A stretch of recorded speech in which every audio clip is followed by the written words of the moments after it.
Hi guys, it's Jen here from Australia's Capture Paranormal. I hope you haven't had an amazing Christmas. We did. I ate way too much. But now that Christmas is over, it's that time of year where we all start thinking about the year coming up and what we want to achieve and, what we've already achieved this year, what we're saying goodbye to and what we're looking forward to. So 2025, got to get used to that. That is a 9-year, which brings you to the end of a complete 9-year life circle. It's a year to complete unfinished business, reach conclusions, and tie up loose ends. These actions will help you step into the next 9 years of your life without the pressure of unresolved matters hanging over your head. So it's a good practice to have a look back the last 9 years and have a look at what has happened. And like they say, as one door closes, another door opens. But if you refuse to accept that certain doors really have closed, you'll be unable to recognize the new possibilities. The 9-year, so 2025 is a 9-year, and that 9-year helps you to face the absolute reality of your past and how it's impacting your present. And then once you've done that and you can look at it like that, then you can decide how you want to create your future. Your reality is not just a matter of where you stand today or where you want to be tomorrow. It's made up of everything that has ever happened to you. It's made up of all the people that have come into your life, all the people that have exited your life, all the things that have happened to you, and all feelings that you have ever felt, or even the feelings or emotions or the events that you've denied. So where you stand today is a result of where you've been. But before you can progress and move on to another cycle or another year, you must release everything that is holding you back. So whether it be negative people, negative thoughts, negative emotions, we need to release those. We need to learn from them, but I think the first thing we need to do is acknowledge that these things are impacting us. And once we acknowledge them, we can then accept the fact that they have happened. And that's not always easy sometimes. But once we've acknowledged it and we've accepted it, then have a look at how those instances or those people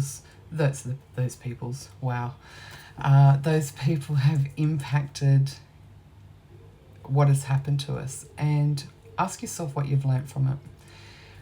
Did these things happen to teach you a lesson? Did they happen to slow you down? Did they happen to motivate you? Have a look at the reason why they happened and what you learnt from that. And then any negativity around that, we need to let it go. We need to let it go. We don't want to be taking negativity of something that's happened in the past. We don't want to drag that in a sack over our shoulder into this amazing new fresh start that we're about to have.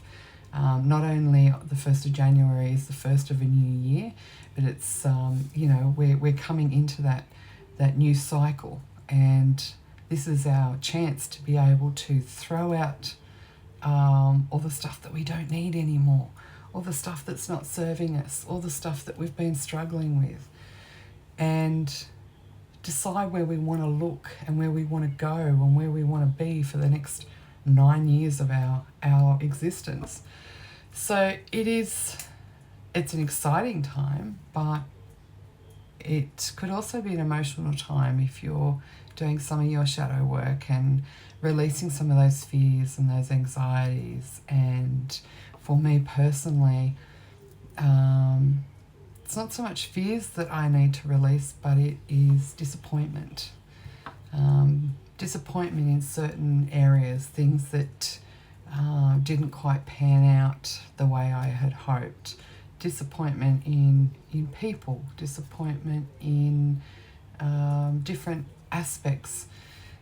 As well as disappointment, there's frustration for me in, again, different areas. So have a look at your own life. Is it fear?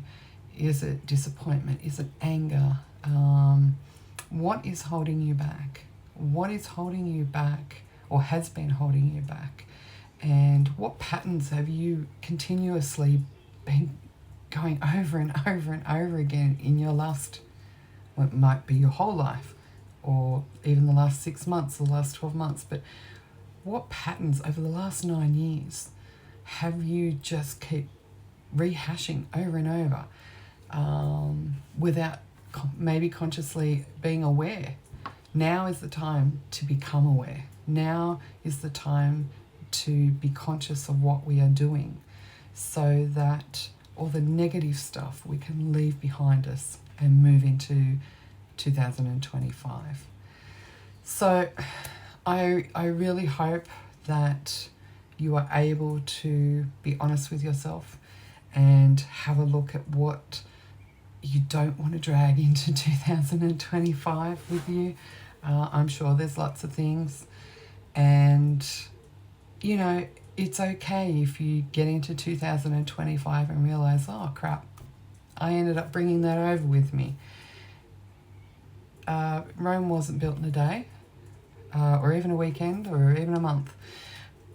As long as when you're over in 2025, you acknowledge the fact that there are still things that you need to maybe work on, and you're actively working on them, then I think that is fine.